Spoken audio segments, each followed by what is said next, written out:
The American region, it's one of the most significant regions for, aside from China, this would be the largest region for most soy products, including soybeans, soybean oil, and soybean meal.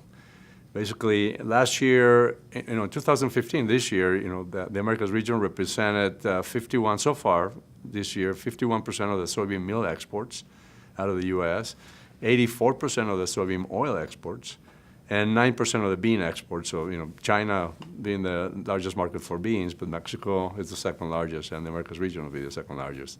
And the same thing for soy food ingredients, like the high-value ingredients produced in the U.S., like soy protein concentrate, soy isolates, soy flour. Mexico will be the largest market for those ingredients.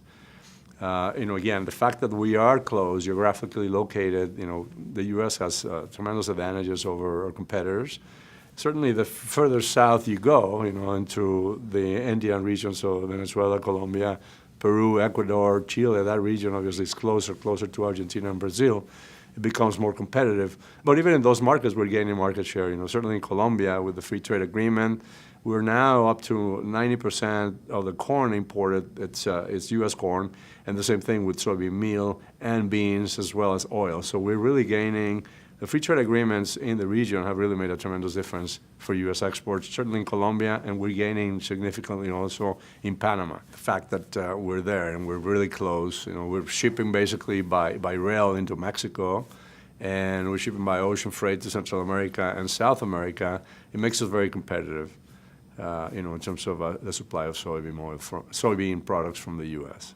The expansion of the Panama Canal will make some difference. We'll offer some alternatives, but it will be for other markets. This year we've had tremendous growth. We had 18% growth on bean exports into the Americas region, 11% growth on soybean meal exports into the region, and 46% growth on soybean oil exports into the region. So this is very significant. Like I said, this year, 84% of the total exports of soybean oil have gone to the Americas. With Mexico being the largest market, but then again, Colombia, we've made some inroads in Peru. The Dominican Republic has been a tremendous growth market for oil exports. Guatemala also. So again, this year we'll have a record year. The whole history of exports of U.S. soybean oil will reach 700,000 tons or more, just over 700,000 tons of soybean oil exports. So that's a very significant gain in that market. The sustainability message is something that we've just really begun to discuss a little further with the companies. We had really interesting meetings in Mexico and Colombia with some consultants that were contracted by USSEC for this project, and it's exciting. People are excited about it. We've actually talked about even going further than just sustainability, but why is it sustainable? Like carbon footprint, some other topics that I think will be tremendous in terms of a message going forward with the sustainability message.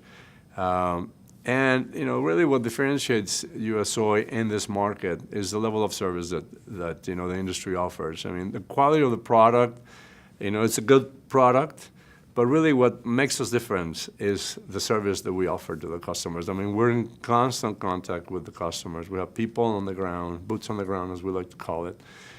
We are familiar with the customers. The customer asks us to help them, in their planning process. We're invited to their annual planning meetings to plan forward, long-range planning. This is the type of relationship that USSEC, ASAIM, and USB have built in these markets through the years. So, it's a relationship of trust, and, whatever we have to say is pretty much trusted that it's truthful.